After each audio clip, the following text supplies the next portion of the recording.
রমজান মাস আর আমাদের ট্রেডিশন তেলের খাবার ছাড়া আমাদের চলেই না। তেলের খাবার এমনিতেই আমাদের বডির জন্য ভালো না, আর এই রমজান মাসে এটা আরো অ্যাভয়েড করা উচিত।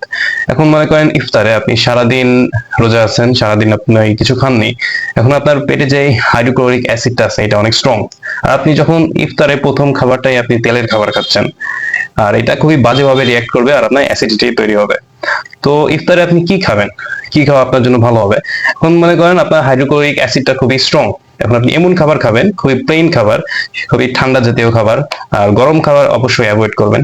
ঠান্ডা আপনি হাইড্রেশন মেনটেন করার জন্য ডাবের পানি খেতে পারেন। ডাবের পানিতে আপনার ইলেকট্রোলাইট থাকবে, আপনার হাইড্রেশন মেনটেন করার জন্য খুবই ভালো। আর খেজুর খাবেন। আর মনে করেন এই ঠান্ডা জাতীয় যেসব খাবার আছে এগুলো খাওয়ার চেষ্টা করবেন। আর সব থেকে ইম্পর্টেন্ট সেটা হচ্ছে একদম ফুল ভাবে খাবেন না, মানে পেট ভরে খাওয়াটা অ্যাভয়েড করবেন। কারণ এখন যদি আপনি পেট ভরে খান তাহলে আপনি এই সেহরি পর্যন্ত আর কিচ্ছু খেতে পারবেন না। আর এর মাঝখানে আপনার অনেক কিছু খেতে হবে, যেমন পর্যাপ্ত পরিমাণ পানি খেতে হবে, আপনার মিনিমাম 3 লিটারের মতো পানি খেতে হবে এই টাইমের ভিতরে। এবং আপনার যে প্রোটিনের রিকোয়ারমেন্ট, আপনার যে বডির ফুল নিউট্রিশনের যে রিকোয়ারমেন্টটা, এটা এই টাইমের ভিতরে আপনাকে কমপ্লিট করতে হবে। আর চেষ্টা করবেন তেলের জাতীয় খাবার পুরোপুরি অ্যাভয়েড করতে। আল্লাহ হাফেজ।